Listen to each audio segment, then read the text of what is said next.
नमस्कार दोस्तों, स्वागत है आपका एमएचडी एजुकेशन पॉइंट के इस प्लेटफॉर्म पर। यदि आप डेली करंट अफेयर्स के साथ साथ स्ट्रेटेजी के का भी अपना पोर्शन मजबूत करना चाहते हैं, तैयार करना चाहते हैं, कम समय में समय की भी बचत करना चाहते हैं मात्र 10 मिनट में, तो आप चैनल को सब्सक्राइब कर दीजिए, जुड़ जाइए चैनल से, बेल आइकन प्रेस कर दीजिए।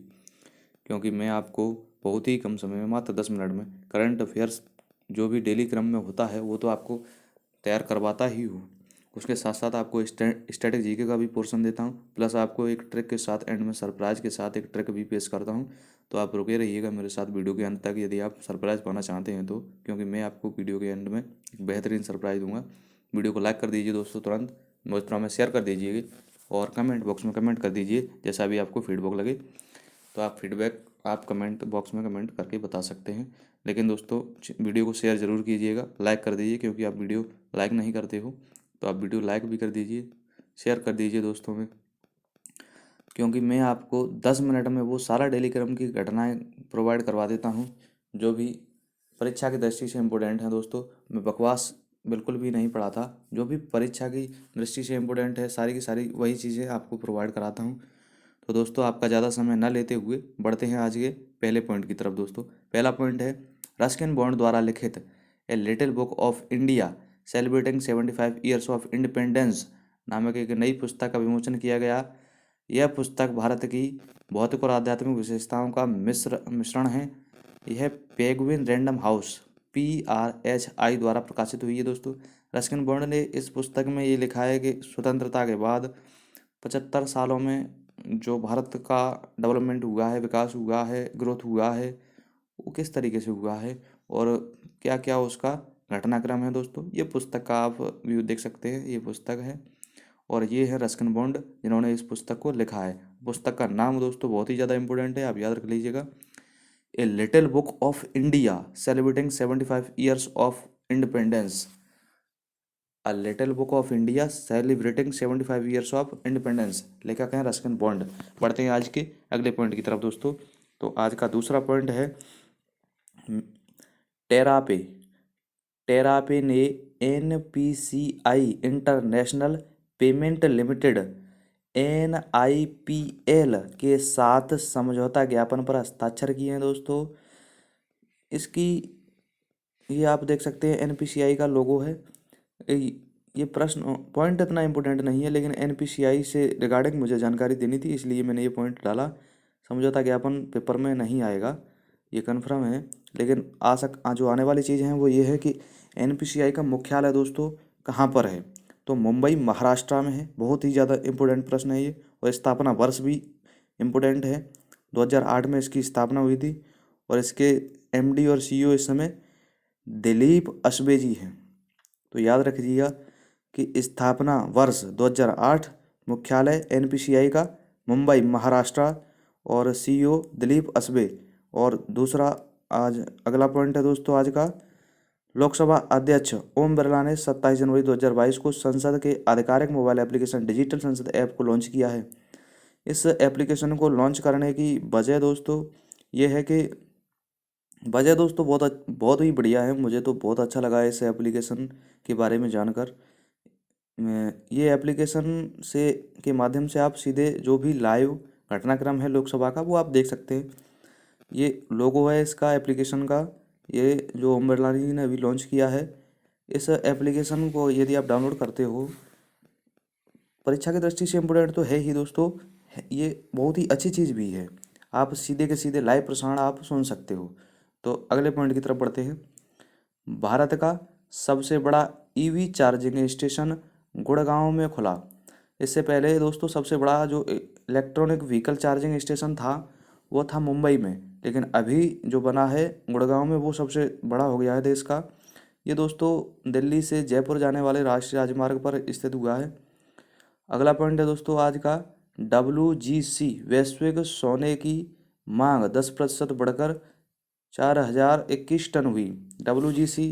WGC के बारे में बहुत ही इंपॉर्टेंट जानकारी मुझे देनी थी इसलिए मैंने इस पॉइंट को डाला।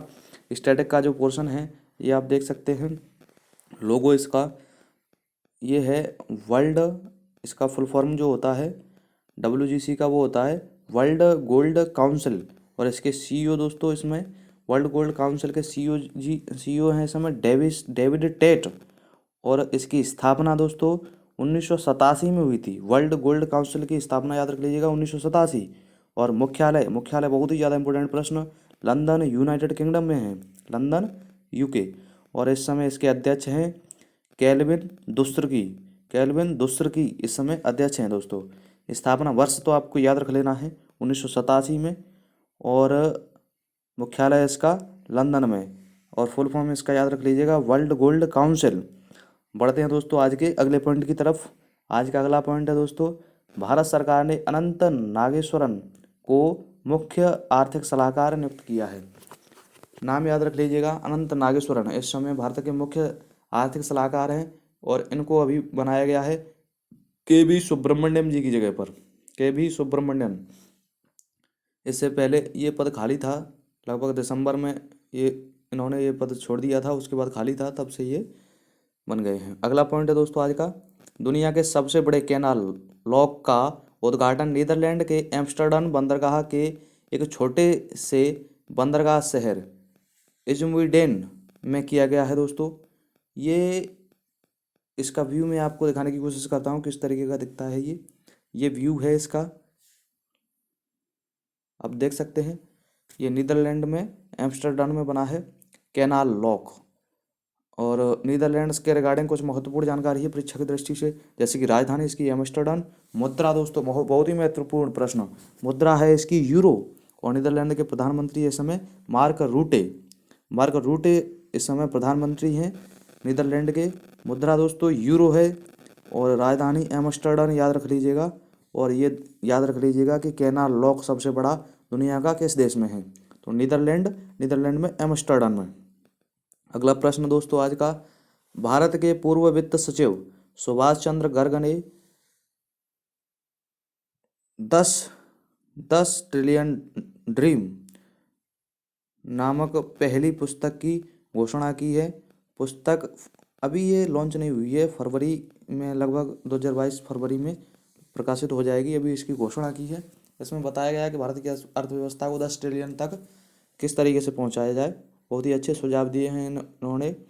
2030 तक लगभग अपने भारत की अर्थव्यवस्था उसको 10 ट्रिलियन कैसे बनाया जाए, इसके बारे में। अगला प्रश्न है दोस्तों, गूगल करेगा भारतीय एयरटेल में $1 बिलियन का निवेश। इन एयरटेल में और गूगल में ये समझौता हुआ है, तो याद रख लीजिएगा कि गूगल के एयरटेल के साथ समझौता किसने किया है, गूगल ने। और गूगल और एयरटेल के रिगार्डिंग कुछ बहुत ही ज़्यादा इंपॉर्टेंट जानकारी है दोस्तों, जो मैंने यहाँ पर लिखी हुई है, लिस्ट बनाई हुई है। परीक्षा की दृष्टि से बहुत ज़्यादा इंपॉर्टेंट है, किसी न किसी पेपर में इनमें से कुछ भी छप सकता है दोस्तों। 6 के 6 पॉइंट बहुत ज़्यादा इंपॉर्टेंट है। जैसे भारतीय एयरटेल के सीईओ कौन है, गोपाल विट्टल, नाम रट लीजिएगा, गोपाल विट्टल। भारतीय एयरटेल के संस्थापक है सुनील भारती मित्तल, संस्थापक का नाम भी याद रख लीजिएगा, सुनील भारती मित्तल। एयरटेल की स्थापना दोस्तों 7 जुलाई 1995, सन याद रख लीजिएगा 7 जुलाई 1995।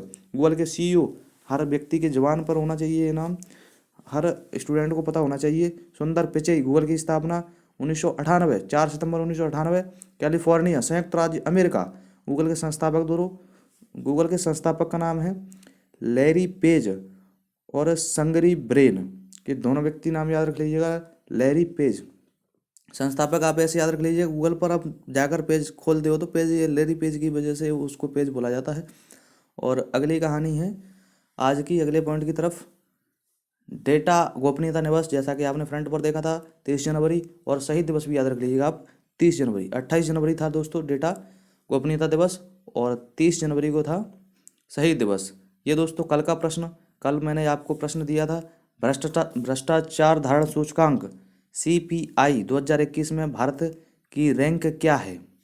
आप कमेंट बॉक्स में इसका आंसर दीजिए। मैंने कल आपको इस प्रश्न को दिया था, कमेंट बॉक्स में कमेंट करके बताइएगा। इसका आंसर है दोस्तों C 85। आज का दोस्तों प्रश्न, आज का प्रश्न है, भारतीय टीम के पूर्व कप्तान चरणजीत सिंह चन्नी, माफ कीजिएगा, भारतीय टीम के पूर्व कप्तान चरणजीत सिंह का संबंध किस खेल से है। चरणजीत सिंह का संबंध किस खेल से है, इसका आंसर आपको कमेंट बॉक्स में कमेंट करना है, किस खेल से है। वीडियो पॉज करके आप कमेंट बॉक्स में कमेंट कर दीजिएगा। और जो मैंने आपसे वादा किया था कि मैं वीडियो के एंड में आपको सरप्राइज़ दूंगा, वो सरप्राइज़ है आज की ट्रिक। आज की ट्रिक के माध्यम से आप याद रख पाएंगे कि संयुक्त राष्ट्र संघ के 5 स्थायी सदस्य देश कौन कौन से हैं। आप ऐसे सोचिएगा जैसे कि आप कार में बैठे हुए हैं, मस्त माहौल बना हुआ है और आप फेसबुक चला रहे हैं। कार में बैठकर आप फेसबुक चला रहे हैं, तो कार से शब्द बने CAR और फेसबुक से बने FB। C for China, A for America, R for Russia, F for France, B for Britain. तो चाइना, अमेरिका, रशिया, फ्रांस और ब्रिटेन, ये 5 संयुक्त राष्ट्र संघ के स्थायी सदस्य हैं। इस ट्रिक के माध्यम से आपको याद हो जाएंगे। कार में FB, ये आपको एक पॉइंट याद रख लेना है बस। तो कैसा लगा दोस्तों वीडियो, आपको फीडबैक आप दे दीजिएगा और वीडियो को लाइक कर दीजिए। धन्यवाद।